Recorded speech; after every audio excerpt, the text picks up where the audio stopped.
Olá, tudo bem? Bom dia. Obrigada pela presença de todos. Acho que obrigada por ter tido esse aceite. Para a gente é de grande valia. Eu acho que realmente agora estamos completos, né? Enquanto vice, enquanto proposta. Eu acho que o senhor consegue trazer tudo que a gente expôs no Livro Amarelo, tudo que a gente pensa para o Brasil. Então, bem-vindo também ao nosso time. E parabéns, Renan, por essa escolha de uma maneira tão Renan de ser. Com nenhum diálogo com o time, mas eu acho que as coisas que a gente faz são sempre muito espontâneas. Acho que hoje eu queria contar hoje para vocês um pouco a história disso. Mas eu acho que para funcionar melhor, acho que para a gente combinar aqui, vocês sabem, estou pré-candidato à presidência da República, vai haver as convenções, serei candidato nas convenções, acho que não há muitas dúvidas internas sobre isso. Havia uma discussão interna sobre o perfil do vice, né? E nós sempre colocamos, o perfil do vice tinha que ser um perfil complementar, no sentido de que o discurso nosso central hoje é um discurso que fala sobre enfrentamento a privilégios, combate à corrupção e destruição do crime organizado no nosso país. E alguém teria que ser complementar mostrando mestria nesse tipo de combate. Então havia alguns nomes e o nome do Haroldo já era um desses, já estava dentro do nosso leque. Então, quando eu fui fazer um evento em Caxias do Sul, eu já o conhecia e já havia uma simpatia, já estava gostando de trabalhar em conjunto com ele no período aqui da pré-campanha, na nossa viagem no Rio Grande do Sul. Lá em Caxias ele levanta e me oferece essa medalha dele, que foi uma medalha para um ato de bravura em que ele colocou a vida dele em risco. E eu fiquei muito, a certa medida a palavra até constrangido, porque eu falei, eu não mereço isso, você tá louco, Haroldo? E ele foi lá e me colocou a medalha, e aí são esses pequenos momentos que a gente, enfim, pensa e fala, ok, isso aqui é histórico. Então eu convidei ele para ser vice na hora. Foi basicamente sem nenhum planejamento, para basicamente, né, o desespero da minha coordenadora de campanha, em que nós começou a ligar. A imprensa começou a ligar, começou a nos avisar, mas certas coisas precisam necessariamente ser espontâneas. A nossa pré-campanha, ela não é feita, e eu não quero aqui usar isso como um instrumento de marketing para dizer, mas ela é feita de coisas muito verdadeiras. Eu falo o que eu realmente penso sobre todos os assuntos que realmente nos interessam. Nós não estamos vendendo a mãe para tentar fazer o crescimento político que nós precisamos fazer. Nós ultrapassamos os governadores nas pesquisas justamente porque nós fazemos enfrentamento ao Lula e ao Flávio de maneira clara. E eu acho que nesse instante todo mundo na imprensa já percebeu. Nós não adotamos a estratégia que, com todo respeito, os governadores Zema e Caia adotaram de ficar sempre na sombra lá do Flávio. O Flávio tem um ponto. O Flávio Bolsonaro não tem um ponto. O Flávio Bolsonaro tem apenas que devolver a casa lá na praia pro Richarlison. Flávio Bolsonaro tem apenas que se explicar para sua esposa das suas aventuras ao redor do Brasil que ele fez com seu amigo Borcaro. Flávio Bolsonaro tem que explicar o escândalo da rachadinha. E é isso. Então, é muito errado a gente ficar assistindo essa postura dos demais pré-candidatos e não ser verdadeiros e honestos sobre o que eles realmente pensam sobre o próprio campo político e o campo da direita. E ao construirmos uma campanha, ou melhor, uma pré-campanha, tem que ser preciso nisso, falando o que a gente realmente pensa, falando o que a gente realmente sente, atos como esse, que envolvem o Haroldo, eles acontecem naturalmente, e isso nos deixa... São sincericídios. Sincericídio até no vice. Exato. Foi um cometimento de um sincericídio até na hora de apontar o vice da chapa. Eu venho falando de todos os problemas e soluções econômicas que nós vamos adotar no Brasil, que serão impopulares, e que se impopulares, terão que ser apresentados para as pessoas da mesma maneira, para não ser um estelionatário eleitoral.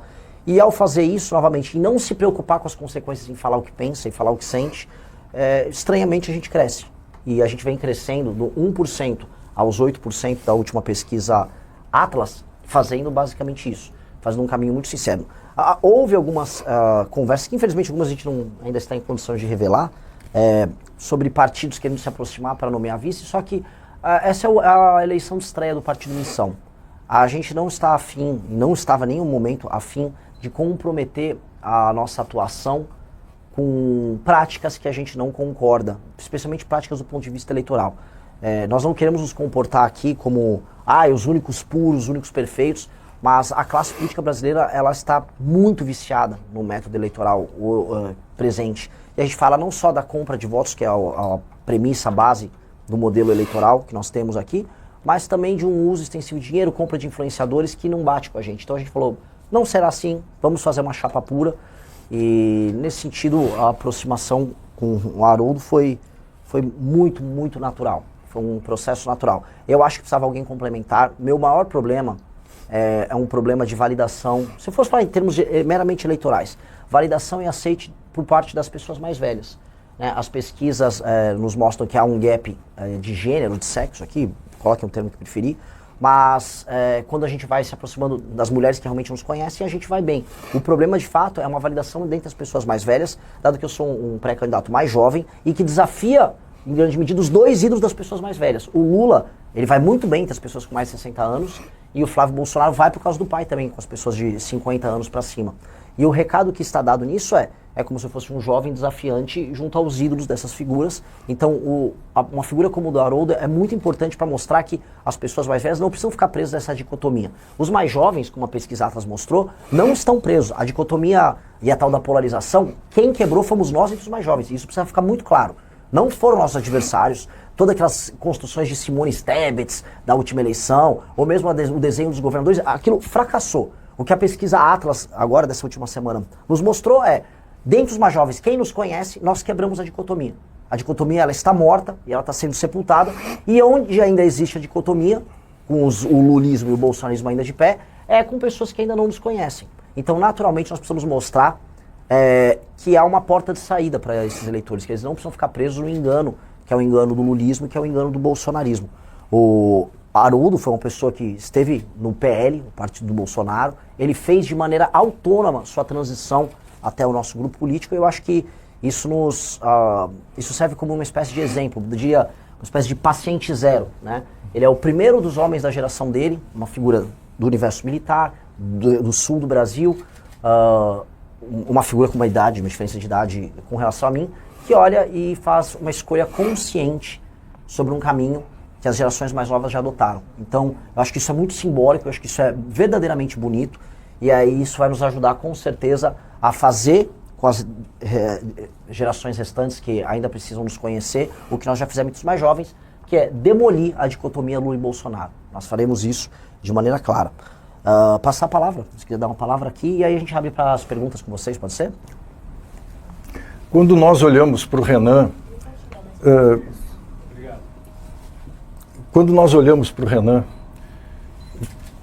olhamos e vemos um homem de 42 anos.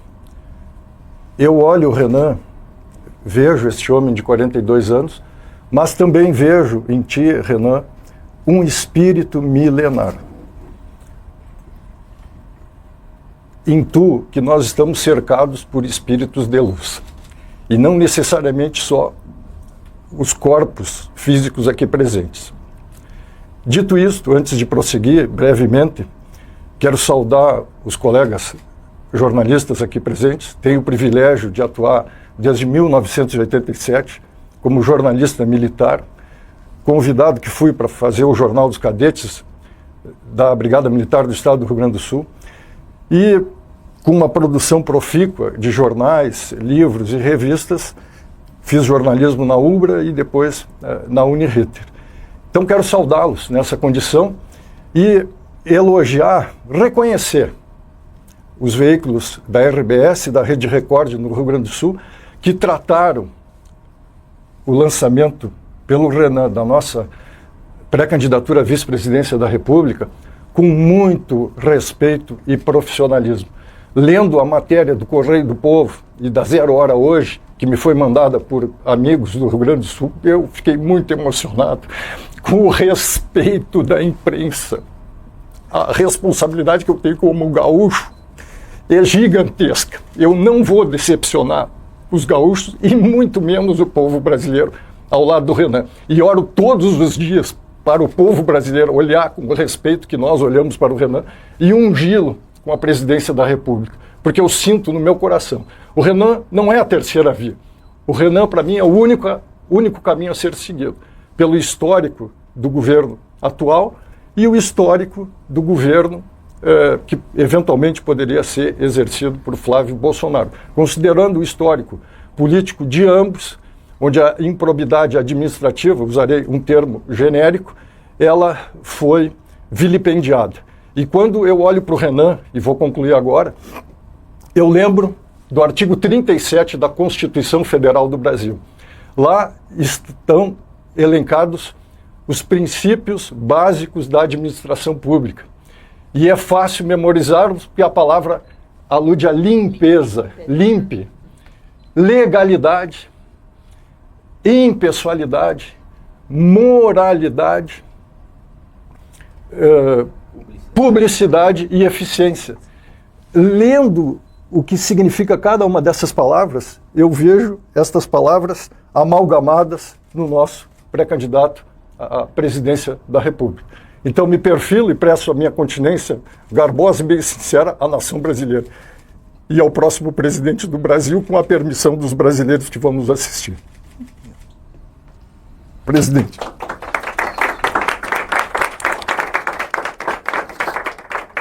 Quer falar? Então, vamos para as perguntas, ficou à disposição. Um de cada vez. Quem começa? Eu tenho uma pergunta. Coronel, por que o senhor decidiu deixar o PL?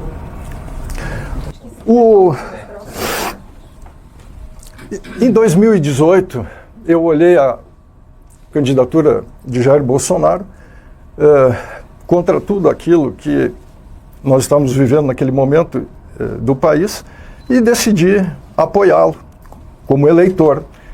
E votei no presidente e ao longo do período que se sucedeu do governo, vendo tudo aquilo que aconteceu na pandemia, por exemplo, né, vários erros estratégicos cometidos, principalmente no que se refere à saúde pública, e no exemplo que um chefe de nação deve dar para o seu povo, eu fui me decepcionando.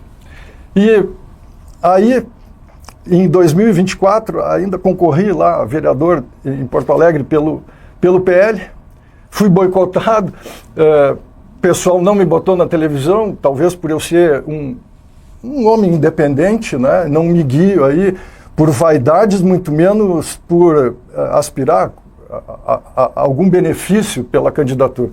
Então, vi o surgimento do Missão, agora, ano passado, um heroísmo e bravura, idealismo e destemor nessa juventude que o Renan reúne. Eu não pensei duas vezes, estava lá, gosto muito de animais, vivo resgatando cachorro na rua com a minha filha. Gostei. Fiquei feliz de saber que a Amanda também faz o mesmo. Tenho 10 cachorros que eu peguei abandonados na rua, 5 deles dormem ao redor da minha cama e me sinto muito protegido com eles. E por todas essas circunstâncias aí, eu vendo que o Missão tem esse DNA com a pureza que tem o Kim, perdoe-me, deputado, o atrevimento, eu lhe vejo o senhor transpirando amor ao Brasil, bondade, principalmente pela sua descendência japonesa, que para nós é um paradigma de reconhecimento. Eu disse, vou lá me apresentar para o Missão, não vou só cuidar dos meus pet filhos aqui, de outras espécies, mas vamos lá ajudar esses moços e essas moças. Amanda Vettorazzo, Ana Ehring, falando contra facções criminosas. Olha a coragem das mulheres representantes do Missão, deputado Renan.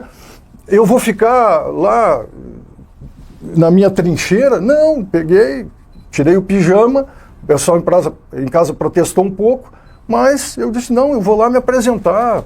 Me apresentei, quis o destino que o Renan fizesse essa convocação agora. Eu tenho uma dúvida, eu tenho para os dois, na verdade, o senhor, há quanto tempo que o senhor está afiliado à Missão e para o pré-candidato, para os dois também, assim, quais que serão as pautas prioritárias da chapa dos senhores? Eu vou responder a primeira pergunta e, naturalmente, o presidente tem muito mais legitimidade para falar sobre o restante da pergunta. O deputado Kim foi ao Rio Grande do Sul, dia 13 de abril, a juventude do Missão lá no estado me convidou, levei a minha filha, Natália, 29 anos, também protetora de animais, tem um banho e tosa. O que me encantou, eu já estava bem influenciado pela minha filha, com 29 anos. Aí depois de ouvir ele falar, foi feito um chamamento ali, Alexandre, nosso chefe do Estado-Maior aqui, do grupo do Renan, fui lá, me apresentei, me alistei no Exército da Missão. Sobre a agenda de Brasil, eu sempre coloco em todas as últimas entrevistas, já nem em ordem de prioridade, ordem de execução. Na transição a gente vai passar a PEC do equilíbrio fiscal, que em 10 anos economiza 3,3 trilhões de reais, porque a crise fiscal que o Brasil está entrando ela é assustadora. Vocês devem ter visto os dados do CAGED, a economia brasileira já começou a travar.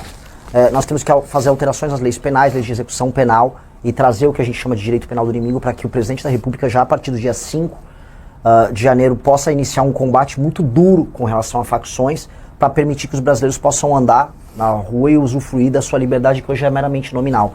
Há uma sensação por parte de todos os brasileiros, em todas as viagens isso fica claro, de que nós não acreditamos mais que as coisas aconteçam aqui. De que no Brasil simplesmente as coisas vão se empurrando e elas estão indo sempre numa tendência descendente, e nós nunca conseguimos resolver os problemas mais básicos da favelização das nossas cidades, do aumento da violência, da economia que nunca anda, aumento de impostos, inviabilidade das nossas cidades, do nosso modo de vida. Então, esses dois temas são dois temas centrais para que a gente possa andar. A agenda de competitividade, ou seja, reformas que mexam seja com a legislação trabalhista, investimentos na área de infraestrutura, de estradas de rodagens, ferrovias, portos e energia, para que em 2 anos as atividades econômicas mais complexas possam acontecer no Brasil, um realinhamento do Brasil dentro da política internacional, dentro de uma espécie de uma nova ordem global que China e Rússia China e Estados Unidos já estarão vivendo essa guerra fria, e a questão das terras raras tem que ser muito bem ponderada aqui, porque isso representa o posicionamento do Brasil nesse mundo. E, por fim, acho que seriam os 2 últimos anos do meu mandato, a lei de responsabilidade gerencial. Infelizmente, acho que é um tema muito grande para eu tratar aqui na coletiva, mas seria a verdadeira reforma política que o Brasil precisa para que o Brasil nunca mais fique na mão do centrão. Hoje o país ele vive um regime em que um centrão, que tem mais de 300 deputados federais e uma plétora de prefeitos espalhados pelo Brasil, essas pessoas vivem da compra de voto, criaram um sistema político inviável, e aí o Brasil, que fica inviabilizado, acaba dependendo de decisões de entidades anômalas como a STF, que se torna um verdadeiro poder executivo ou legislativo, dependendo do dia. Então, esta resposta política, que é a lei de responsabilidade gerencial, seria o grande legado que nós deixaríamos. Dei a ordem aqui, basicamente em prioridade, porque para resolver os problemas brasileiros vai precisar seguir essa ordem. Só puxando esse fio, a ideia é apresentar o programa de governo com esses principais pontos, essas pautas na convenção. Vai ser dia 1º de agosto em São Paulo, a gente pode confirmar? 1º de agosto em São Paulo. Vai ser... E vai ser o livro amarelo da campanha. Nós temos aqui, inclusive, o livro amarelo, esse aqui são os estudos preparatórios do livro amarelo, que, se quiserem, a gente pode até passar para vocês. Só que aí isso é compilado e tornado as nossas propostas de campanha. Então tudo estará lá no dia 1º e vocês vão poder escrutinar, vamos discutir. E a ideia do senhor é se mudar para São Paulo, seguir fazendo a agenda juntos, só se puderem falar um pouco dos próximos passos agora que foi definido, enfim, candidato a vice. Eu estou à disposição do Renan, do Missão, da Amanda, do Kim, Alexandre, todo esse grande time do Missão. Estou à disposição. O que o presidente precisar de mim, estou ao lado dele. Tem que se mudar agora para São Paulo ainda, né? No momento, eu tenho que me planejar um pouquinho, porque, como eu disse, 10 pet filhos em casa, mais a minha filha, mas, naturalmente, a prioridade é a nação brasileira. Estou bem representado pela minha filha lá, que ontem, ao vir para cá, já incumbi ela dessa missão. Além de cuidar dos delas, cuidar dos meus também. E uma das minhas cadelas, uma das fêmeas lá, deu cria, 6 lindos cachorrinhos, que estou cuidando bem deles, e vou ficar com um, que vai se chamar Missão. Uau! A estratégia e o desenho nosso é, naturalmente, em alguns eventos está comigo, mas a gente vai precisar fazer a cobertura de muitas ações. Então, nós temos hoje reuniões com o mercado financeiro, acho que o Kim, como nosso ministro das reformas, ele vai poder fazer essas reuniões enquanto eu estiver em viagem. Algumas ele estará comigo, outras ele participará de reuniões com os pré-candidatos a governo, ajudar nas chapas ao redor do Brasil, porque o Partido Missão está com chapa em todos os estados. Então a ideia é justamente estarmos em lugares diferentes a maior parte do tempo. A ideia é a gente cobrir o maior número de lugares. Nós temos uma campanha, eu volto a colocar, uma campanha pobre. Como ela é pobre, não tem jatinho. Como não tem jatinho, dá para eu e ele estarem, né, então nós vamos ter que fazer, né, vamos ter que usar estratégias de corpos diferentes em espaços diferentes para compensar a ausência de recursos, mas nunca sabemos, né? Há um surto de otimismo com relação à nossa pré-campanha e acho que teremos recursos para ter uma campanha do ponto de vista logístico mais efetiva. Pode mandar, gente.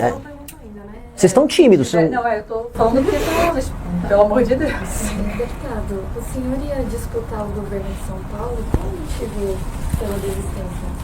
O principal é porque o Renan vai ganhar. E o Renan precisa de um ministro de Estado para tratar da reforma fundamental, que é, como ele colocou, eu apresentei a PEC do equilíbrio fiscal, que precisa ser aprovada antes do Renan assumir, porque senão o Renan já assume com praticamente 100% das despesas sendo obrigatórias, sem nenhum espaço para discricionário, que significa fim de farmácia popular, fim de CAPES, fim de CNPq, zero investimento em segurança pública do governo federal, enfim, tudo que está nas despesas discricionárias, né, infraestrutura, por exemplo, acabaria do dia para a noite, então a gente precisa fazer, digamos assim, uma PEC da transição às avessas, né? Então, como o Lula fez para gastar mais fora do teto, a gente vai cortar esses gastos e impor novos limites desvinculados à receita pública e desindexados do salário mínimo na fase de transição, para o Renan já assumir com o espaço fiscal para promover o programa de infraestrutura. A gente está falando no livro amarelo aí de mais de 30 mil quilômetros de malha ferroviária, a gente está falando também da instituição de um portuário único com inteligência artificial para o SUS, a gente está falando da construção do maior presídio das Américas, enfim,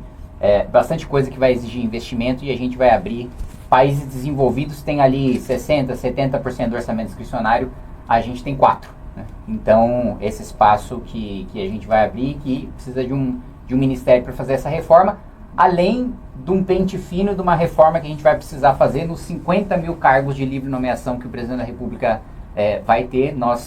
Eu acho que se a gente não filtrar nenhum currículo somando todo mundo do partido, a gente não conhece 50 mil pessoas. Sim. Então a gente vai precisar fazer um pente fino, quais cargos precisam existir, não precisam existir, e a qualificação, o filtro, né, apesar de não ser concurso público, porque não são cargos efetivos, a gente fazer uma espécie do nosso concurso público para esses cargos de livre nomeação. Eu vou fazer uma pergunta, fica para os dois, quem se sentir responder. A gente sabe que as polícias e os militares são um eleitorado muito cativo do bolsonarismo. A entrada do senhor na chapa do Missão tem alguma pretensão de talvez atrair uma parcela desse eleitorado para votar em vocês em outubro? Foi muito natural o cálculo que eu fiz. Eu gostaria de ter uma figura com vamos dizer, com uma origem militar, porque o tema do combate ao crime organizado e da guerra contra o crime é central. E eu não sou identificado como esse cara. De fato, nunca participei de uma troca de tiros na minha vida. Então, por mais que eu fale muito do assunto e seja um civil, o civil, nesse instante, dado que a gente vê o Brasil entrando numa guerra contra o crime, o civil precisa de um militar atuando junto. Eu acho que ter uma dupla em que eu cuido das obrigações civis como presidente da República e um vice que ajuda a coordenar essas forças para que a gente tenha um enfrentamento ao militar ao crime organizado, sempre fez muito sentido. Do ponto de vista eleitoral, já estava rolando uma aproximação natural com forças policiais. Nosso pré-candidato ao governo do Rio de Janeiro, por exemplo, é alguém ligado ao BOPE, o sniper do BOPE. A gente tem policial sendo pré-candidato ao governo do Ceará, e o nosso discurso sobre enfrentamento ao crime é tão forte que a gente começou a invadir esse eleitorado. Então, eu acho que era um caminho natural. Acho que esse caminho natural já estava acontecendo, então não acho que isso faça, vamos dizer, não acho que isso seja a diferença que nós queremos colocar. Tinha que dar como eu disse, tinha que bater o sangue, dar uma química aqui entre eu e ele, entre estilos diferentes, jeitos de ser diferentes, linguagens diferentes, e é justamente isso que nós encontramos. Por mais que seja estranho, não há tanto cálculo nas coisas que nós fazemos.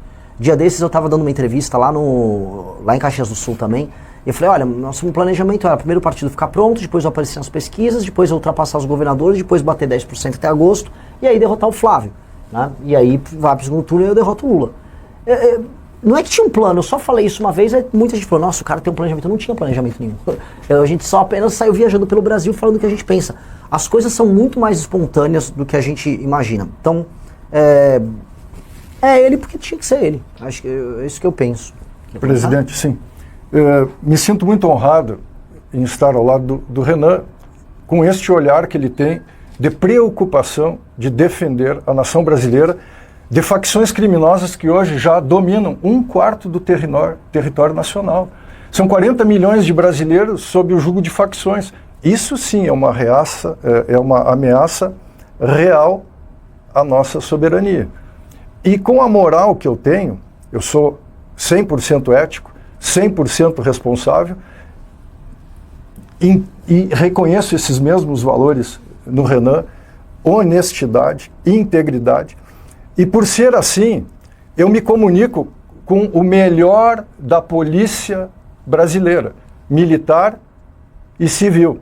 Eu tenho certeza que esse contingente de policiais militares do bem, há eventuais desvios de conduta que devem ser combatidos, sou um representante que vou conversar com esses policiais. E a nação brasileira, escolhendo Renan Santos, eu faço aqui, empenho a minha palavra. Nas principais operações da Polícia Nacional, militar e civil, federal, eu estarei lá nessas operações. Não para comandar, mas para dar o apoio moral, porque eles estão bem comandados. São Paulo aqui tem a primeira mulher na história da Polícia Militar de São Paulo como comandante-geral da maior força policial militar do Brasil. E a comandante aqui comanda com a sua moral como mulher, Amanda, que muito bem representa esse ímpeto, esse significado que a mulher tem. E não digo isso para agradar as mulheres. Eu sou quem eu sou porque tive uma mãe muito presente, um pai muito honesto e trabalhador. Tenho certeza que eu espelho o melhor da polícia brasileira.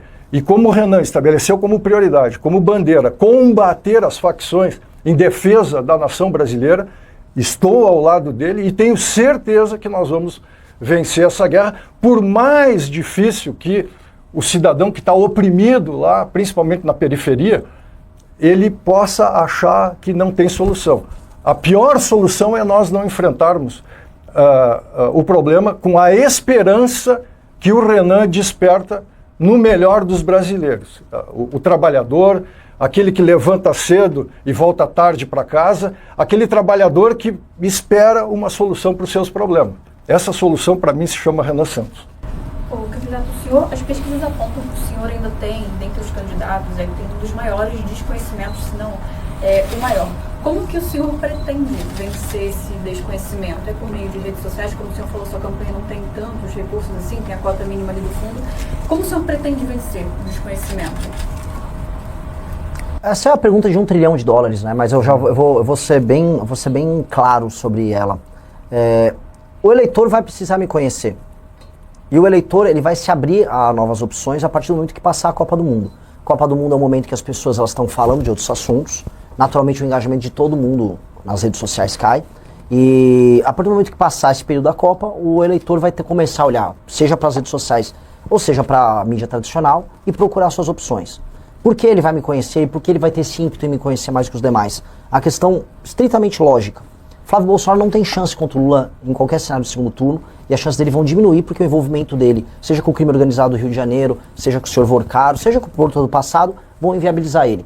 Essa inviabilidade já é percebida por todo mundo. Quem está em terceiro, na prática? Sou eu. Então o eleitor vai ter que me conhecer. E eu terei espaço na mídia tradicional, vou conversar com a mídia tradicional, vou aparecer, vou participar dos debates e falarei a verdade. Eu serei a mesma pessoa que eu sou aqui na coletiva com vocês. Eu vou falar a verdade. E eu tendo a achar que o eleitor ele vai se convencer do que nós vamos apresentar. E isso vai diminuir muito o desconhecimento. O fato é o seguinte, o desconhecimento até o fim da eleição vai desaparecer. Porque teremos espaço, vou participar dos debates, e os brasileiros vão querer se importar com o debate político, como eles ainda não estão se importando. Então, nesse sentido, a questão não é sobre eu ficar mais conhecido, porque isso vai acontecer. É o que eu vou fazer com esse conhecimento. Eu tenho uma taxa de conversão muito grande. Eu estou na frente dos governadores, mesmo sendo muito mais desconhecido que eles. Ou seja, quem conhece tende a me preferir. Onde me conhecem mais, que é dos jovens 16 a 24 anos, eu estou em primeiro nas pesquisas. Então acho que é muito sintomático. Onde eu sou mais conhecido, eu converto mais. Então eu já me puni bastante. Eu fico coçando a cabeça, fico bravo comigo mesmo, porque eu não consigo diminuir esse desconhecimento. Mas às vezes a gente só tem que aceitar que as coisas são como elas são. E que esse processo é um processo natural, que haverá um momento eleitoral e a gente aceitar isso. Então, hoje eu estou muito mais tranquilo sobre isso. Haverá um momento que as pessoas vão querer conhecer os pré-candidatos. E me dando uma câmera, me dando um espaço de fala, com todo o respeito aos demais, não há como comparar. Não há como comparar o Flávio ou o Lula comigo. Eu vou ser muito superiores, apresentando ideias que são também muito superiores, e aí as pessoas vão tomar a decisão delas. Um breve adendo, presidente. Complementando, acho fundamental propus ao presidente a extinção do Ministério da Defesa. E disse para o Renan, ele me corrige, me chama de Renan, mas eu o vejo como o próximo presidente. Eu digo, presidente, extinga o Ministério da Defesa e dê o status de ministro para os comandantes do Exército, Marinha e Aeronáutica. E explico. Antigamente, quando eu era mais jovem, era assim. Para combater o crime organizado, como o Renan irá combater de fato e de direito, a interlocução do próximo presidente com o comandante do Exército, da Marinha e da Aeronáutica, ele tem que ser direto. Ele não pode ter interlocução. E vocês que são aqui os olhos e os ouvidos da nação brasileira, precisam saber que o Renan não é uma proposta do além. Não, ele vai combater. Tem o Kim, tem eu, tem a Amanda, tem a Ana Ehring lá em São Paulo, aqui em São Paulo, e efetivamente temos representantes em outros estados que estão imbuídos. Então nós vamos precisar das Forças Armadas. Precisava fazer esse adendo com um outro breve histórico. Eu sou membro da Academia de História Militar do Brasil, do Exército Brasileiro, desde 1994. Toda essa história pode ser rastreada no meu blog lá, haroldomedina.blogspot.com. E com essa moral de inserção no Exército, estive à disposição do Exército em 1994, fundei o Correio Militar do Sul, que é o principal veículo de comunicação social do Exército no estado lá, em 1994. Fiz 14 edições, estou lá como na equipe do Conselho Editorial. Refiz a revista Ileia do Colégio Militar em 1994. E assim por diante. O histórico é longo. Era isso, presidente. Desculpe se eu... Ok. Teremos candidato em São Paulo, do governo? Talvez. Estamos em conversas já com alguns quadros que a gente ainda não pode falar os nomes, mas a gente avalia. Mas precisamos ter e gostaria de ter. Sim, já estamos com pré-candidatos para governo em 9 estados, pelo menos. Eles estão indo bem melhor do que eu... Sou bem sincero, bem melhor do que eu imaginava. A pesquisa Atlas mostrou que o Partido Missão já está em terceiro na preferência do brasileiro. E aí isso se reflete em intenções de voto para absolutamente todos os nossos pré-candidatos ao governo. Foi uma coisa surpreendente, no sentido positivo para a gente.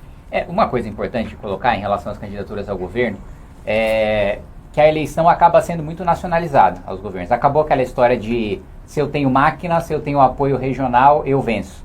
Se isso ainda fosse verdade, Rodrigo Garcia era governador, né? A maior parte dos prefeitos estavam com ele era governador do estado, disputava a reeleição.